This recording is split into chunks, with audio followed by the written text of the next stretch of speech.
Le député national Alidos Chitoko s'est fait remarquer avec son intervention musiclée lors de la plénière du 7 décembre 2024 dernier, consacrée à l'examen de la loi portant autorisation de la prorogation de l'état des sièges sur une partie du territoire de la République démocratique du Congo.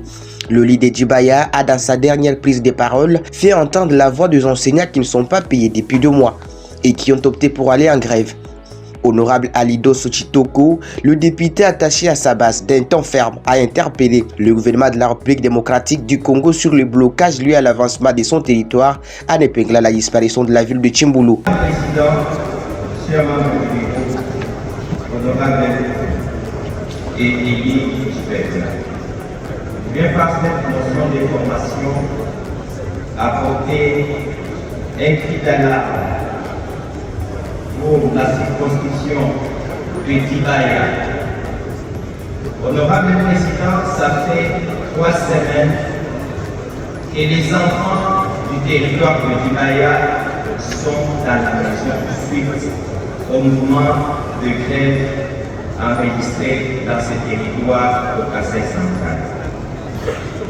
Les enseignants de ce territoire se sont décidés de rester à la maison parce qu'ils ne sont pas payés. Hier, ils ont fait une marche pacifique où ils ont déposé un mémorandum à la mairie de la ville de Chimbulu, qui est la deuxième ville de la province du Kassai central. Dans leur mémo, ils ont renseigné qu'ils ne sont pas payés le mois d'octobre ainsi que de novembre. Mais ils accumulent un retard de paiement du mois de novembre 2021 qu'ils ont revendiqué sans cause. Quand ils ont vu encore que cette année, ça risque de répercuter encore pour qu'ils ne soient pas payés, c'est ainsi qu'ils se sont tous décidés en allant en grève. Mais ces enseignants renseignent dans leur mémorandum qu'il y a aussi la gratuité de l'enseignement qu'ils disent être détourné. Honorable Président, une question me vient un peu en tête. Si seulement les enfants des 5 ou 6 ministres étaient dans ce territoire, est-ce que les ministres n'allaient pas informer ça dans une réunion gouvernementale pour que les mesures appropriées soient prises? Ou bien c'est parce que ce sont les indigents, cette population qui paye les impôts, cette population meurtrie et ils font abstraction.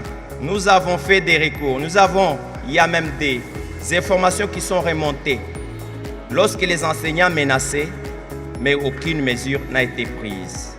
Voilà pourquoi je recommande, du haut de cette tribune, cher Président, que vous puissiez demander au gouvernement de payer le mois de novembre 2021, qui, on sous-entend être détourné.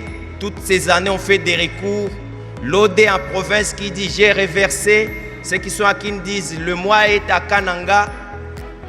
Jusque-là, pas de solution. Mais que la prime de gratuité de plusieurs mois aussi soit payée, ainsi que le mois d'octobre et de novembre. Mais que notre gouvernement prenne des mesures pour payer bien avant les enseignants des zones rurales pour que cette situation ne puisse pas s'étendre sur l'étendue de toute la province ou de toute la République.